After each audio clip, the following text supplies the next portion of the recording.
इसलिए जब हम संचार की बात करते हैं तो सबसे पहले सबसे बड़ी चीज इंसानों के बीच का संचार है। और जब हमें इंसानों के साथ संचार के बारे में सोचना होता है तो कई लोग सोचते हैं कि आक्रामकता से आप बेहतर संवाद करेंगे, जो सच नहीं है। मेरा मतलब है, यदि कोई किसी से कुछ प्राप्त करना चाहता है तो कहें, तो आप वहां जाएं और बस बात करें। मुझे लेना ही होगा। मैं ये कैसे कर सकता हूँ? ये है कि जैसा है वैसा नहीं है। लेकिन अगर आप मीठे हैं और मीठा बोलना शुरू कर दें तो 99% तो घुल ही जाएगा। तो लोगों में मिठास घोलें। ये कैसे करें? वह युक्ति किसी को सीखनी होगी। कैसे मिठास से आप लोगों को घोल सकते हैं? यह उनके विशेष गुणों में से एक है कि आप किसी से इस तरह से वास्तव में बहुत मधुर तरीके से बात करते हैं और आपके और उस व्यक्ति के बीच की समस्या बिल्कुल समाप्त हो जाएगी।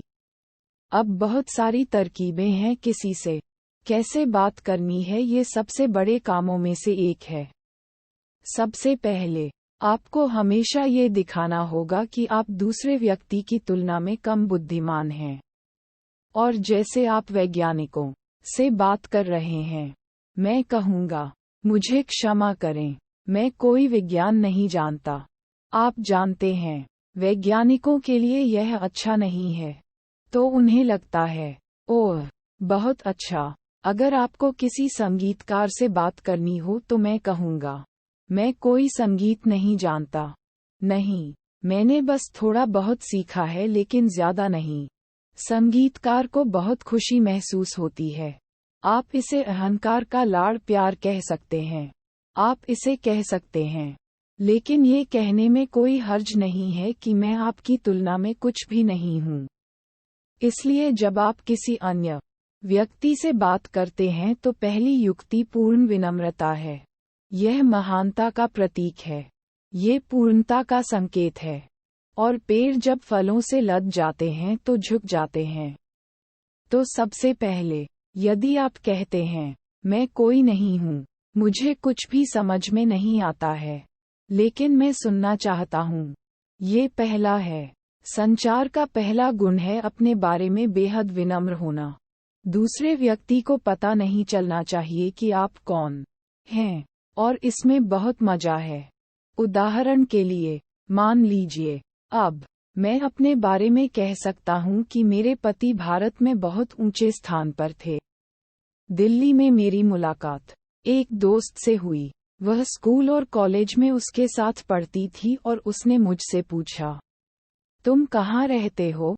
मैंने उन्हें मीनाबाग में बताया, जो बहुत ही सामान्य अधिकारियों के लिए एक बेकार छोटी सी नियुक्ति थी क्योंकि उन्होंने हमें कोई घर या कुछ भी आवंटित नहीं किया था। इसलिए अस्थायी रूप से हम वहां थे। उसने कहा, क्या आपके पति क्या कर रहे हैं? मैं किसी सरकारी नौकर के साथ ऐसा कर रहा था। मैंने उसे नहीं बताया।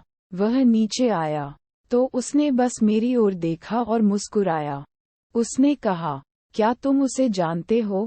मैंने कहा, वह मेरा पति है। पति? वह चौंक गई। ये तुम्हारा पति है? हे भगवान, तुमने मुझे क्यों नहीं बताया? तुरंत ही पूरी बात सामने आ गई और उसे खुद पर बहुत शर्मिंदगी महसूस हुई। वह मुझे हेय दृष्टि से देखने लगी थी। उनकी शादी किसी क्लर्क या किसी और से हुई है। इसलिए तो सबसे अच्छी बात यह है कि नीचे खेलना है। सब कुछ नीचे चलाओ। अब मैं कुछ सहज योगियों के बारे में जानता हूँ।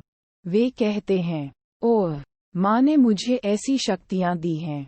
मैं ये कर सकता हूँ, मैं वह कर सकता हूँ। ये घमंड किसी काम का नहीं।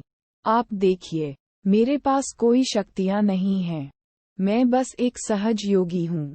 बस इतना ही। लेकिन अगर तुम चाहो तो मैं कोशिश कर सकता हूँ। तो जितना हो सके उतना नीचे खेलना है। इसका अभ्यास बिल्कुल करें। पहले अभ्यास करो और फिर मत करो।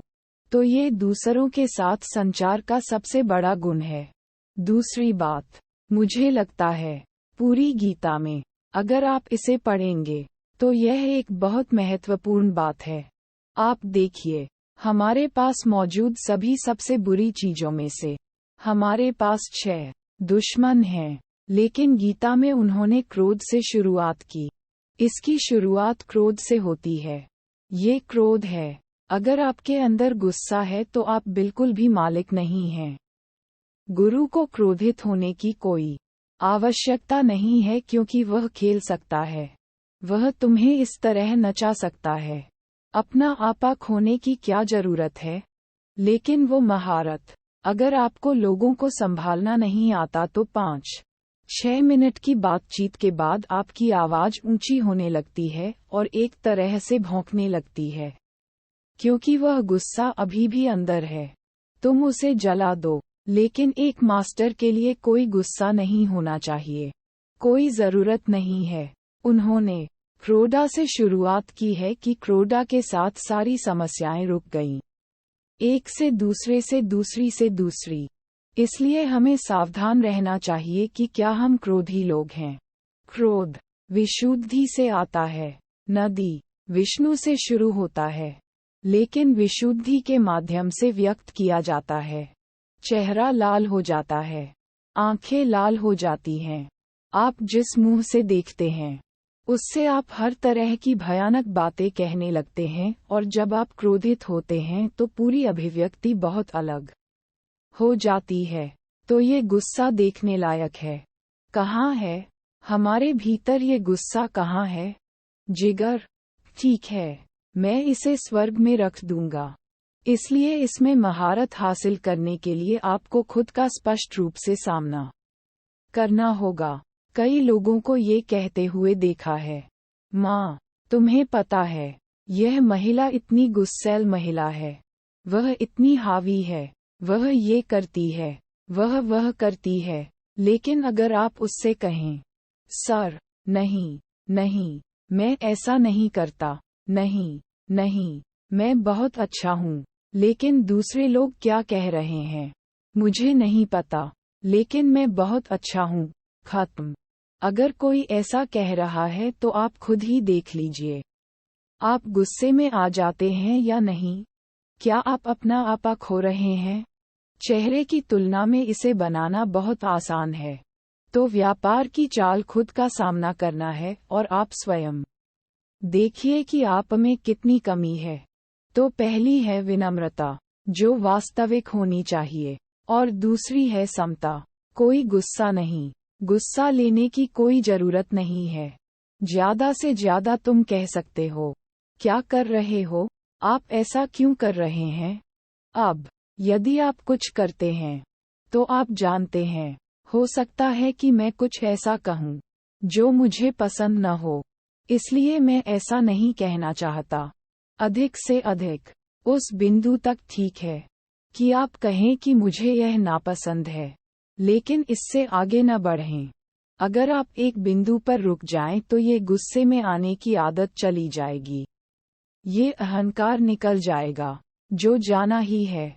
इस अहंकार को जाना होगा, इस गुस्से को जाना होगा, और तब आप आश्चर्यचकित हो जाएंगे। आप बहुत राहत महसूस करेंगे, क्योंकि यह गुस्सा एक बार आने के बाद प्रतिक्रिया करता है और आपकी बाईं विशुद्धि को पकड़ लेता है, और आप दोषी बन जाते हैं। तुम्हें बहुत बुरा लग रहा है, मैंने ऐसा क्यों कहा, मुझे ये नहीं कहना चाहिए था। तो विशुद्धि समाप्त हो गई है। वाम विशुद्धि का अर्थ है ये सिरदर्द है। यह वहाँ एक भंडारगृह की तरह जमा होता चला जाता है। आपका सारा गुस्सा जो कुछ भी आपके पास है, और यह बाईं विशुद्धि पकड़ लेती है, और आप वाम विशुद्धि की समस्याओं को जानते हैं। इसलिए यदि आप किसी पर क्रोधित होते हैं तो दोषी महसूस न करें, बल्कि उसके सामने जाएं, दर्पण, और अपने आप को अच्छी तरह से थप्पड़ मारो। 2 बार, 3 बार, 2 बार। अब तुम खुद पर गुस्सा करो, मुझे गुस्सा करने दो। फिर आईने के सामने खड़े हो जाओ। शू शू शू, ऐसे जैसे आपको गुस्सा आता है वैसे ही व्यवहार करने की कोशिश करें। देखिए, आप कभी भी दोषी महसूस नहीं करते या शायद अधिक गुस्सा करना बेहतर होगा। तो तुम खाली हो जाओ।